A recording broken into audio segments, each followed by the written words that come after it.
So I'm going to show you something. And then after I'm done with him, the rest of them won't play with me. Welcome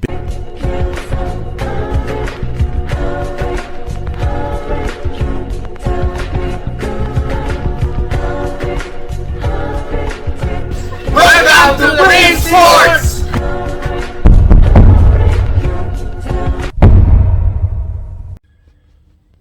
What's up, guys? Prince Sports here. Let's talk about none other than LeBron James and the Miami Heat. This is by request. Since the Miami Heat is doing so good, let's talk about if LeBron James never left the Miami Heat. What will LeBron's legacy be? And I guaranteed you, there's a good chance, okay, that his legacy would have been much better if he stayed on the Miami Heat instead of being a mercenary, going from team to team, farming big threes, and playing in the LeBron system, trying to take the easy route out to getting an NBA championship. Instead of going to the Lakers and going back to Cleveland, if he stayed in Miami. Now, 2015 was the year that he left. The Cleveland Cavaliers would not been the Cleveland Cavaliers if LeBron never stepped foot back on that franchise. There would have been no J.R. Smith, no Amon Chumpert, no changing that roster, filling it with veteran six-man of the year style point guards. Role players. There would be no Kevin Love there.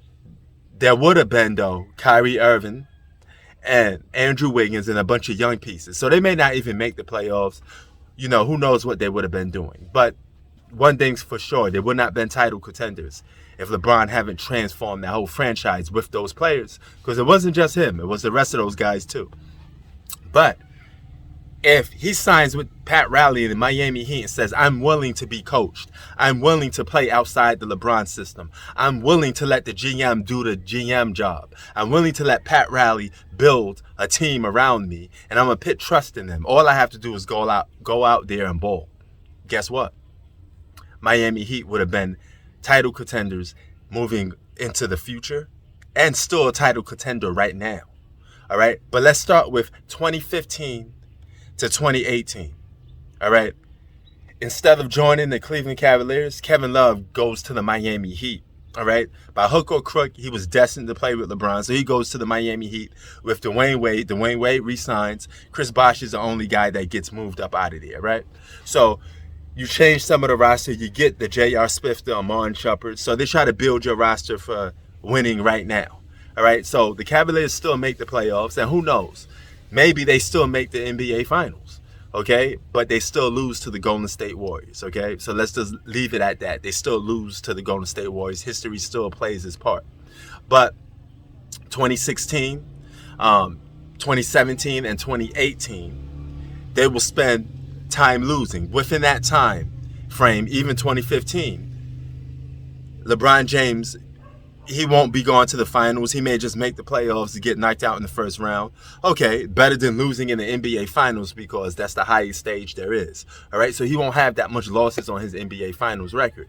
But what he would have is probably more MVPs, more scoring titles, maybe a Defensive Player of the Year award. Okay, he would been ranking up some individual accomplishments and some scoring titles and some breaking records, stats, all that stuff that he likes, right? Okay, so that would change that narrative, and he would have been able to have more accolades that actually matter, all right? Even if he wasn't winning on a championship team, at least they're a playoff contender team. So now here comes 2019, the biggest year there is, right? That's when things start to change. Dwayne Wade is on his last leg, all right? But his career saved a little bit because he was playing with LeBron James. So he doesn't have that much wear and tear on his knees. So him, Kevin Love, and LeBron James, and their surrounding pieces from the draft pick from them struggling years. They got Bam Adebayo. They got Duncan Robinson, Tyler Hero. They got all of these guys. They're rebuilding, okay? 2019. The Eastern Conference is already going through changes. Kawhi Leonard is there.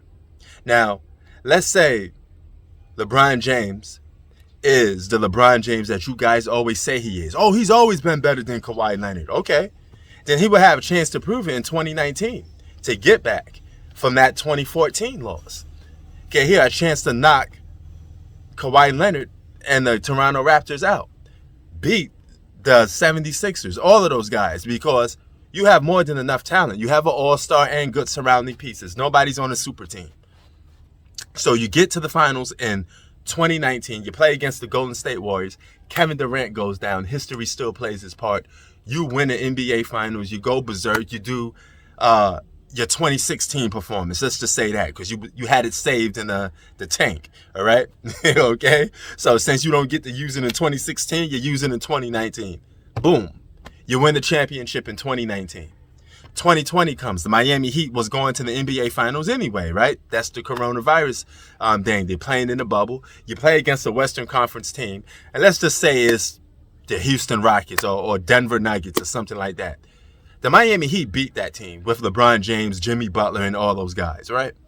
Okay, even with those injuries that they had in the finals, they still beat that team in 2020. So that's 2 championships. The weight is playing off. 2019, 2020, you got back-to-back championships. With the championships you already won with Dwayne Wade and Chris Bosh, that brings you up to 4. Now we into 2021. Giannis Antetokounmpo was emerging. He hot, all right? But y'all say, well, LeBron James is still here. He's still better than Giannis Antetokounmpo. He shoots better, which is true. And, you know, he plays a better all-around game, right? A better passer and all this other stuff. So he should be able to beat Giannis Antetokounmpo. His team is a top defensive team in the league, Miami Heat style. They form that wall on Giannis. They knock Giannis out in 2021. And LeBron goes to the finals in 2021 to play against the Phoenix Suns. He puts on a big-time performance, and his teammates show up. They beat the Phoenix Suns, okay? Now, it won't be easy, but let's just say they beat the Phoenix Suns. That's a 3-peat. Enhancing your legacy even much better, okay? And let's say you have that 50-point game closing the Suns out. Helps your legacy even more, okay? It just shows your dominance in the NBA Finals. Boom. Now you officially have 5 NBA championships. That's up to 2021. 2022 comes. You're still on a Miami Heat. You're playing against the Philadelphia 76ers. You're on a title contending team. You're on the verge of going to the Eastern Conference Finals and the chance to go to the NBA Finals. You broke records, all right? Which is meaningless to me, but nevertheless, it's on your resume. Another way the media could hype that up. You'd be an MVP candidate because you've been breaking scoring title records and moving up on an all-time scorers list and winning games at the same time. I think the NBA would probably put you as the MVP with the record that the Miami Heat has. Okay, aren't they number 1 in the Eastern Conference? So you would have been sitting on that. That'd have been an instant MVP for you, right?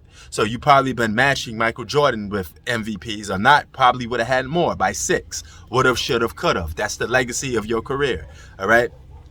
If you was able to do these things, your legacy would be a lot much different, a lot more respected, and maybe you will have a chance to win 4 NBA championships in a row by 2022. You shot yourself in the foot by being a mercenary and not believing in yourself to a certain extent because you wanted easy championships. You wanted easy way to get titles without competing. You didn't want to go up against the best basketball players, but you could have. And you could have proved everybody wrong. You could have shut me up. You could have shut the critics up. And you could have been a top 5 legit greatest basketball player of all time. Closing the casket, proving everybody wrong. And maybe it would have been more validated for people to call you the GOAT then. All right? I'm just saying. Prince Sports out. Peace.